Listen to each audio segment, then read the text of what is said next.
I'm here to basically share my knowledge with you and my expertise and mistakes and everything I've learned from building assays over the years. I am a basic researcher in academic Department of Surgery of Brigham and Women's. I'm an immunologist, so Luminex is obviously relevant to my work.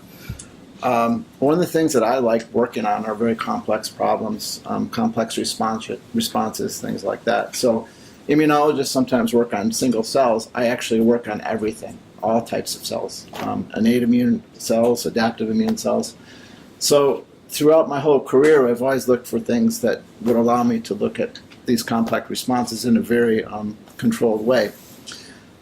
We do mouse and human work in our laboratory. I do collaborate with a number of investigators on campus with Luminex and also with some cytometry work that we've been developing. So this type of technology is very relevant to what we do in the lab. So here's just like a little overview of some of the things that we work on, just so you have an idea where I'm coming from.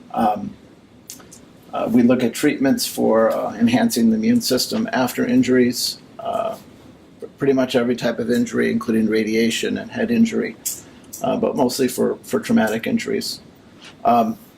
We're also very into studying the in vivo response. We don't do any cell culture work. We always start with the mouse or the human. So as we all know, increased knowledge requires increased data. I took this from the Life Technologies website. We see a lot of these diagrams nowadays in various publications, but it just kind of, I put this out here just focus on the fact that there's multiple cell types that make multiple types of cytokines. Archana brought up this idea of PHA and LPS stimulating cells. Well, of course, PHA stimulates T cells and B cells, whereas LPS will stimulate the innate cells. So when you start mixing them together and activating them, you can get a lot of different types of cytokines being made. So one of the things I want to talk about is kind of old school techniques versus the newer technologies. The old school single mediator assays really don't cut it in academia these days, and probably for your clinical studies, because with this increased knowledge, it's very difficult to interpret findings and publish results with if you're just looking at one mediator. So that's why we've moved to these multiplex type of assays. Also, with more financial demands on research funding, we need to increase our efficiency and data collection strategies. So we're doing this not only with mediators, but we're also doing this with cell analysis. In addition, we need to save money by gathering as much information as possible from expensive mouse models, as you all know, and of course limited amounts of human samples. And the NIH actually has an initiative now with what they call the sample-sparing technologies, which includes Luminex and cytometry cytometry and other microfluidics technologies, because they want to figure out ways to actually be more efficient for research. A little bit of history, you all know this. ELISA, that's where everything is founded up really on ELISA for immunoassays. I did many of these when I first started out in research. I'm very happy that I don't have to do them anymore. Flow cytometry-based beads was really kind of one of the first technologies I used, where we started using beads for multiplexing. It's very, again, it's similar to ELISA, except it's on a bead, and you can use a conventional flow cytometer, so it was very convenient for us. But there was definitely a limitation to that technology, as we all know. And then around 2007, I was, actually a little bit earlier, but I had some money, and I had the availability to buy a Luminex instrument, so obviously the rest is history. We've already heard about the problems with ELISA. It requires larger volumes. 50 microliters in general is what we used to use. So, for a lot of what we do these days, this is really unacceptable. We really need to be thinking about how to use that 50 microliters to do multiple different things. Multiplex analysis, as we know, uses less sample. There's less reagents needed, so it's a money-saving type of technology. The other thing that wasn't really brought up is that with the beads, you don't need to do repeats. You can actually just use the beads as your separate wells. So in other words, if you have 100 events in there, it's like having 100 different wells. So you don't have to do replicates. So the reason why I started building in-house assays was because early on, when we first started using technology, we saw some discrepancy between the BD CBA arrays that we were using and Luminex assays. We found that several of the cytokines that we were detecting by ELISA were not, or CBA were not detected in Luminex assays. So this obviously was a concern. So then we tested several different kits from different companies, and we found that, not surprisingly, some assays worked and some did not. So then we decided, well, maybe it was time to really kind of invest some effort in building our own assays so that we had some more control over the situation. And the reasons why we did this was it brought confidence to our results, so that we could actually, if we had some trouble with an assay that worked for recombinant and not natural, we could build our own assays with different antibodies. The other reason we did this is it reduced overall costs of performing assays. The kits at the time were $100 to $200 per cytokine per 96 well plate. I'm not sure what the cost is now because I actually don't buy kits. Sorry, partners.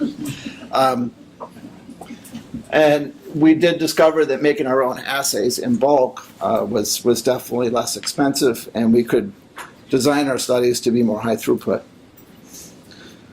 Again, the other reason we did this, it provided flexibility for future expansion of panels and other multiplex assay developments. You guys can stop me anytime. That's all simple stuff. Okay, so again, most of what I do, I feel like most of what I do in the lab is very simple. I always tell everyone it's all very easy once you know how to do it. So. But if anything's not clear, please feel free to stop me. So now I'm going to go into some assay development principles, which I think everyone in here probably knows, but it's always good to remind ourselves how these things work.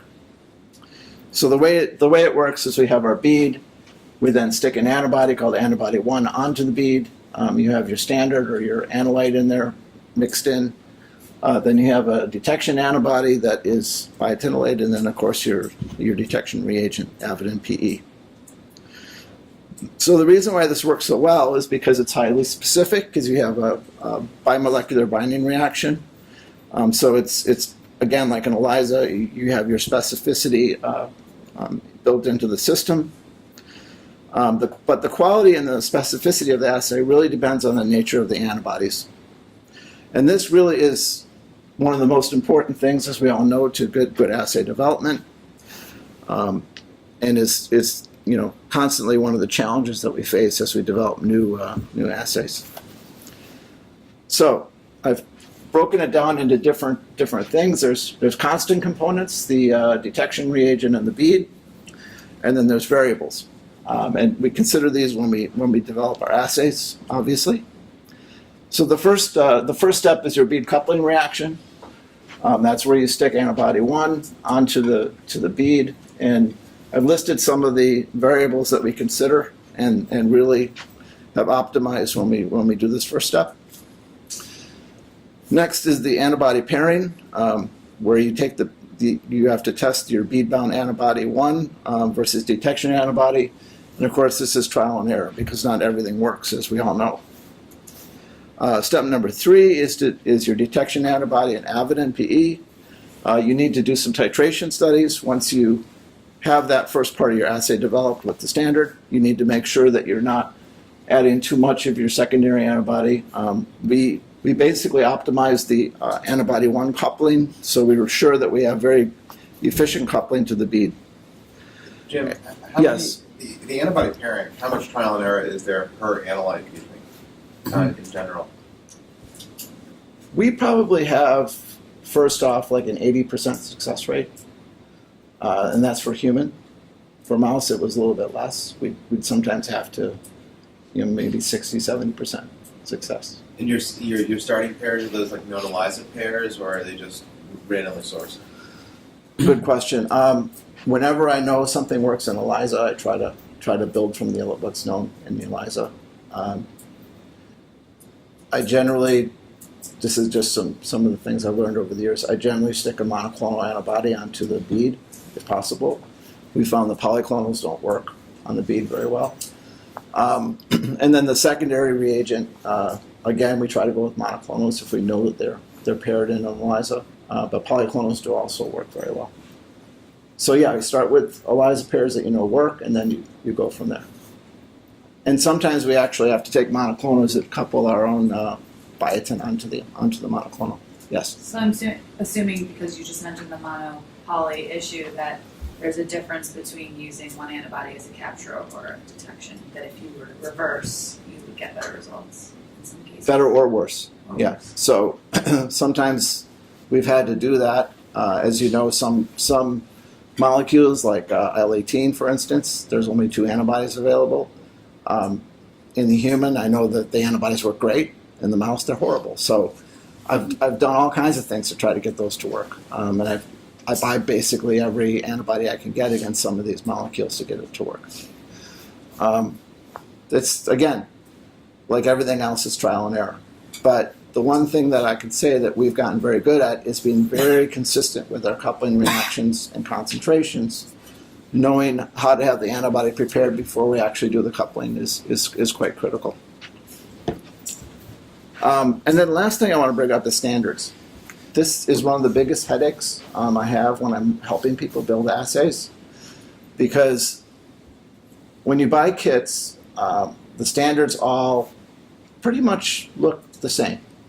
So, which means, as we all know, that's probably not really in reality possible, because if you go and buy the recombinant protein and they tell you there's 10 micrograms in there, and you do your assay, sometimes it looks like there's 10 micrograms, and sometimes it looks like there's 1 microgram, or looks like there's 100 micrograms. So there's a lot of variability in the recombinant standards that is inherent to the system. And I think that's really kind of one of the headaches with building assays, is trying to come up with a confident standard set that doesn't vary. I think we've all experienced this. So how do we go about building multiplex assays? Well, first of all, we want to identify our target analytes, and of course this is done by hypothesis testing in our own lab. We know exactly what we want to measure, so then we just build an assay for it. And then we design it based on what we want to do. The next step is to search for the reagents. I have vendors that I really like to use. I can mention them, I'm assuming. BioLegend is a very good source for antibodies, R&D, eBioscience. Reputable vendors are usually where we start searching for the reagents. The next step is your bead coupling optimization. That's really important. I already mentioned that. We also test and optimize the conditions for the variables with antibody 2 in particular. And then we then do validation assays for sample testing. I'm going to give you examples of all these things. So here's a project that I did in collaboration with Yvonne Rosas and Fernanda at the Brigham. And they came to me with this problem and said, well, we have these 2 diseases. They have markers in the plasma for IPF and COPD, and then we have some overlap. So they wanted to build some panels where we could actually start testing a cohort of patients. So again, we identified the target analytes. There's the targets. We then went ahead and searched for the needed reagents. I used 2 different sites, BioCompare or Labome. They work very well for finding antibodies. Again, as you mentioned, try to find antibodies that have been worked in ELISA before. I then look for biotinylated antibodies, if available, to save time and effort, because if you have to biotinylate your own antibodies, that's another variable that you have to work out. Monoclonal on bead, polyclonal as antibody 2 is okay, but no polyclonals on the bead. Then you need to find your standard. We then go ahead and we do some micro batching to try to figure out how to optimize the bead reaction. And then, of course, we biotinylate antibody too if needed. So here's an example of an assay development that I did in collaboration with Cambridge Biomedical, just pointing out the different steps that we followed when we first did this. Of course, we were fortunate that we were able to find antibody pairs for these two mediators.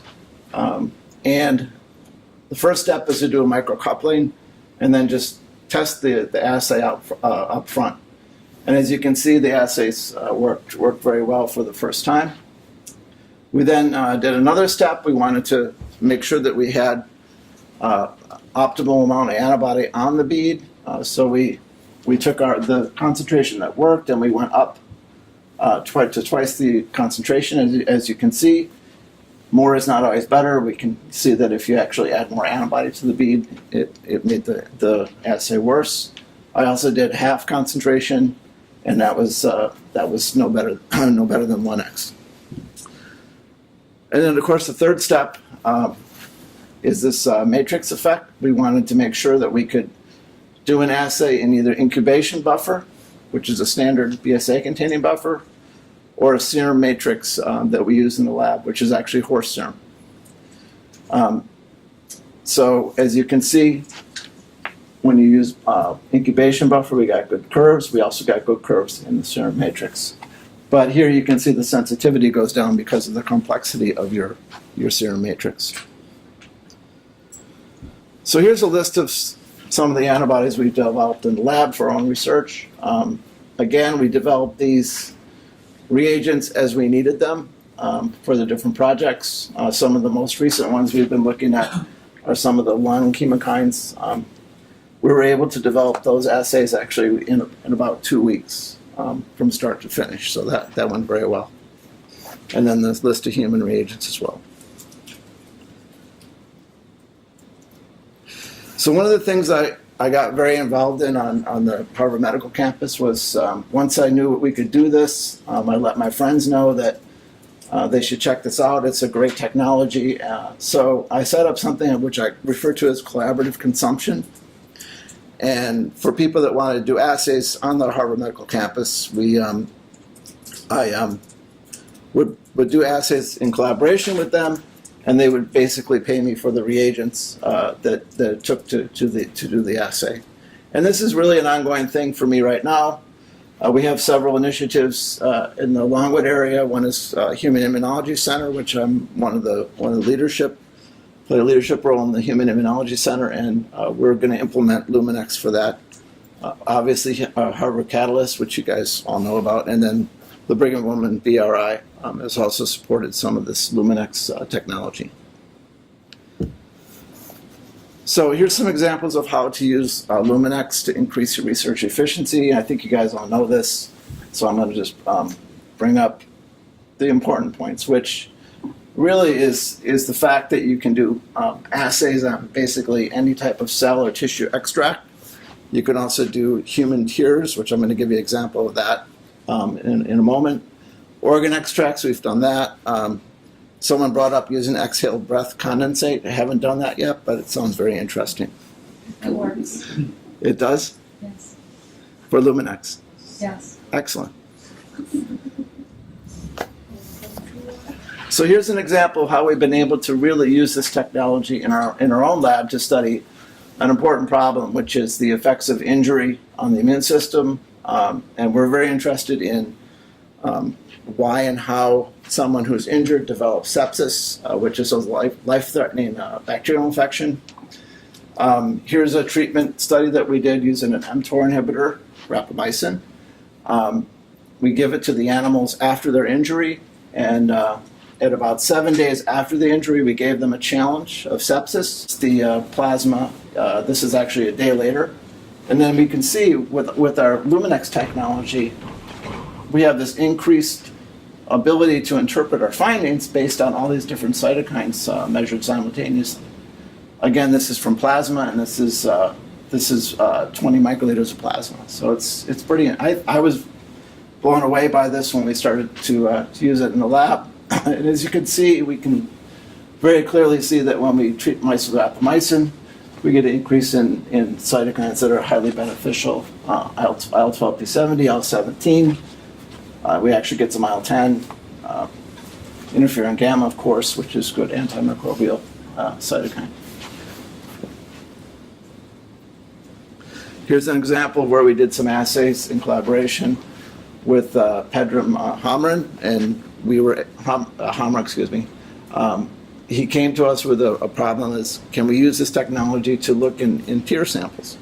So they came with us with about 30 microliters of sample, and we were able to assay the cytokines in these samples, and they just recently published a paper showing that this keratitis that they're studying was correlated with the higher concentration of the certain cytokines in the eye.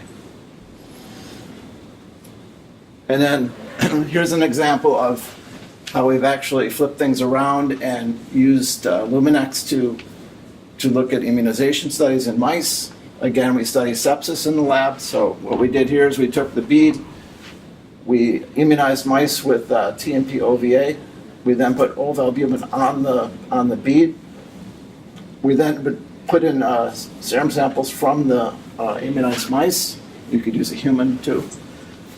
We then could detect, we use a bioattenuated antibody too against antibody isotype, and as you can see on the right side, we get antibody titers right from the plasma of these animals, IgM, IgG1, and IgG2b, and you can see that sepsis actually greatly inhibits the production of antibodies.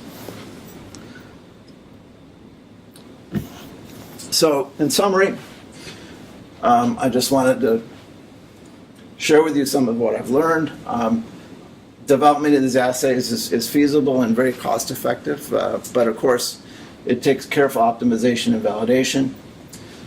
What I like about it is it provides a great opportunity to develop new assays that are not commercially available. I didn't go into some of these other assays we've developed, but we've actually done nucleic acid type assays, which was obviously something that the beads are great for. Importantly, it's opened up great collaborations for me. I have developed a small collaborative biomarker company I call Veloce Bio, and I use this to help people develop assays, including Cambridge Biomedical.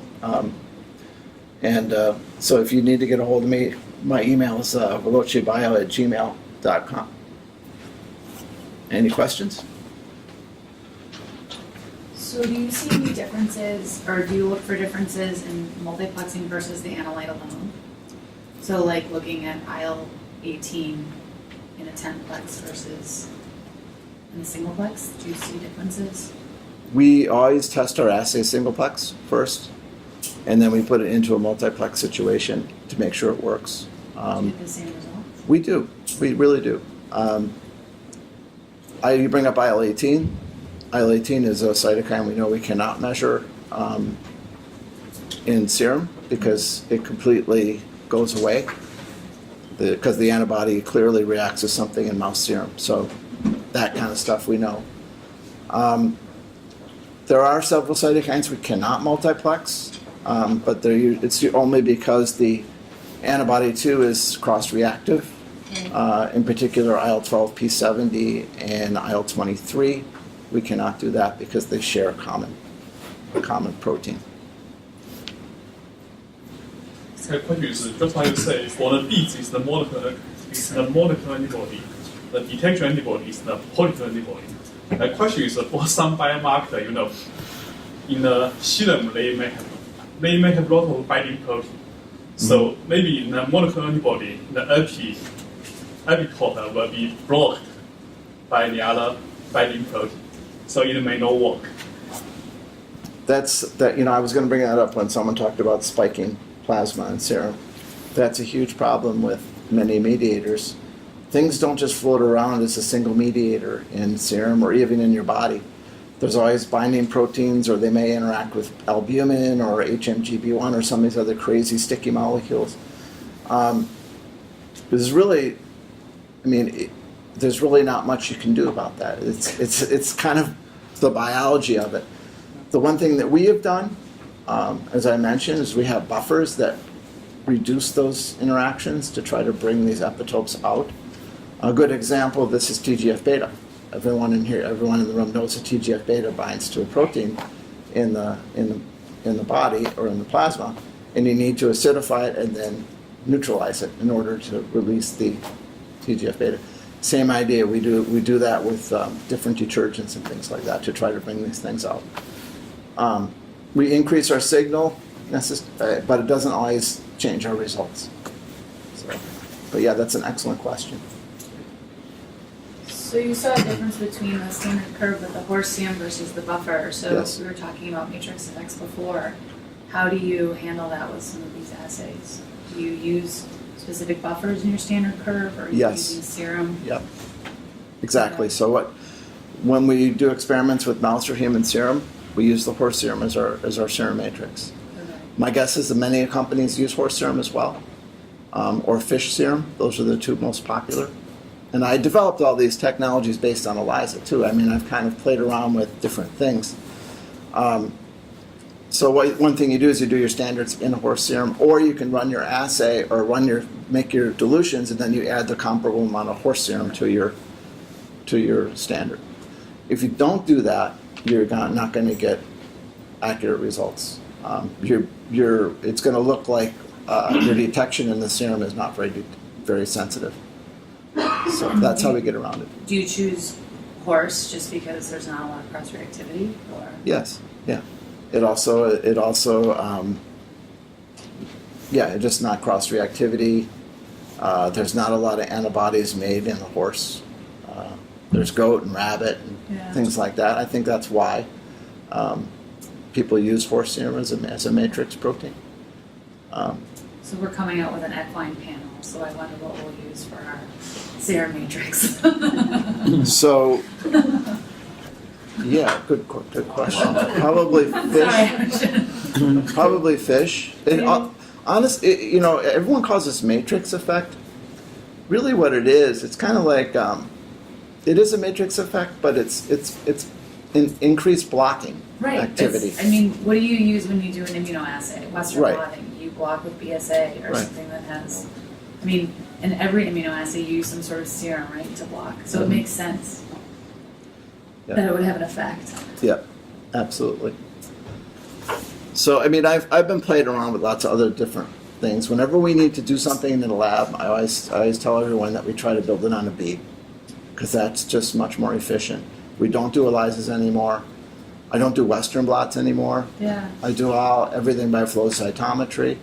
We're working on some brand new technologies. You probably have all heard of mass cytometry. We've developed a huge resource on the Harvard Medical area for Cytof, which is terrific. It's fantastic. And it's actually built on Luminex technology. It's this idea of multiplexing, flow cytometry.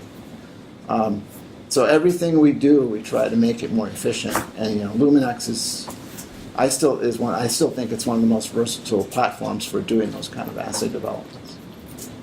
They don't pay me, actually. Don't even buy the kits anymore. I don't buy their kits. I just buy their beads. So, but they've been. I like it. I mean, I use it all the time. Every week we're running our Luminex instrument. I have a question. Yeah. So you said that you know that there's issue with the standard. So what's your criteria to choosing the recombinant protein or whatever for standard? Well, I mean, we can cheat and just make our curves look all identical, or we can just take what's on the vial and just use that amount.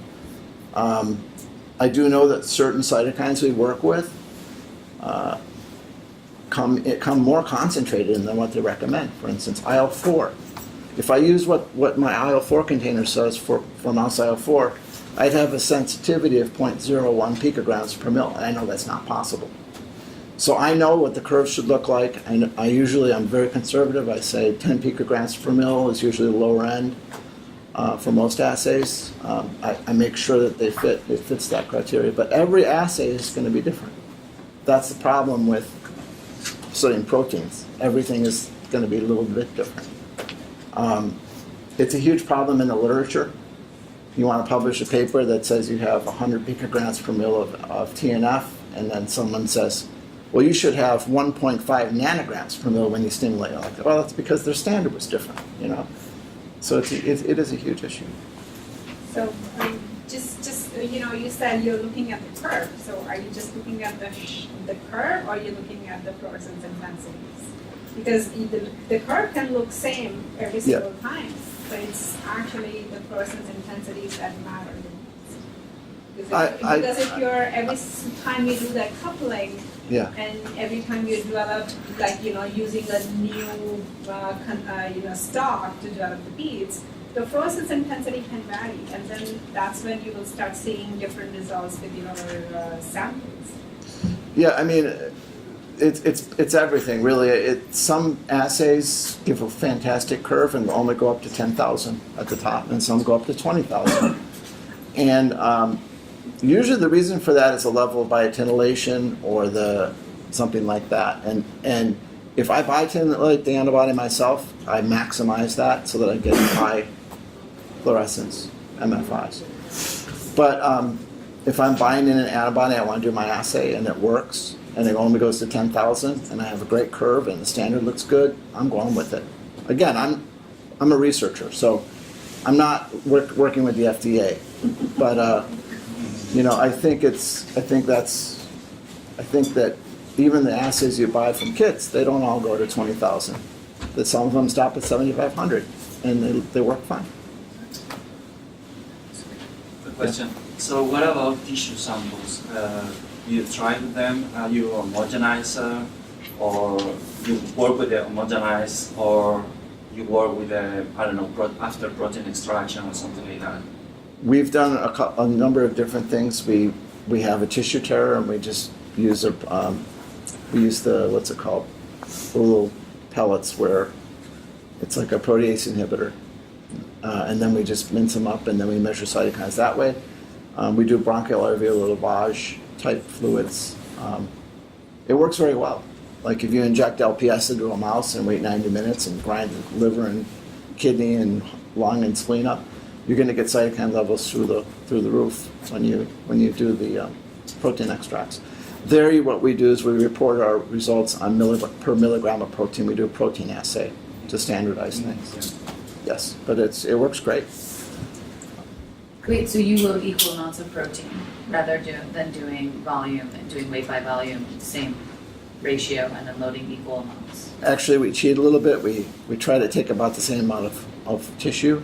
Yeah. We mince it up, we run our assay, then we do our protein assay, and then we get cytokines, Normalize and then we measure it, and we normalize it to milligram per mil. That's just easier.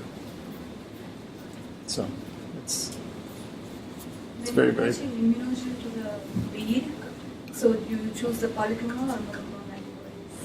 Monoclonal first, and then Yeah, monoclonals really work much better, and that's true for cytoph mass cytometry, that we've labeled antibodies for that, where you put a metal on there.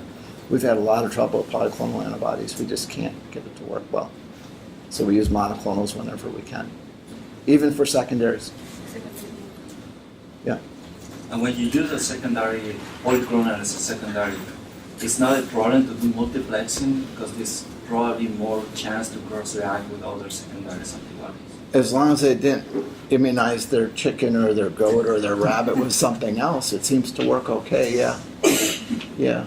I mean, the real way to validate your multiplex is to do a leave one out validation. So you'd run your assay in each well, you'd leave out one of the secondary components just to make sure that you have very good multiplexing. We've had to do that for certain things when we felt we had some trouble, but that's probably the best way to make sure you don't have cross-reactivity. I will tell you one instance. I made assays against human MIP1 alpha and MIP1 beta. The catalog said there's a 5% cross-reactivity. When I did the assay, because there is some cross-reactivity, it actually detects very well in Luminex. Even a 5% cross-reactivity gives you a signal, but it's not as high as the other cytokine. That's biological. You're not going to get away from that. They're highly related. You just have to know that's going to happen when you have cross-reactivity. And also, you don't know how they got the conclusion that it's cross-reactive. Probably doing some kind of immunoassay too, right? just like this is another different assay, so it may Yeah. work differently. It's probably a ELISA, which is not that sensitive, or it's a Western blot, which is even worse. So, that's why I think if you really want to know about cross-reactivity, you do the leave one out validation.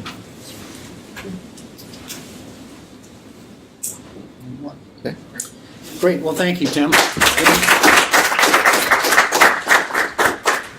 Well, that concludes the program. I'd like to thank everybody for coming and thank Bob Evans and Tim Bennett for their hard work, as well as the other vendor representatives, and thanks again for coming.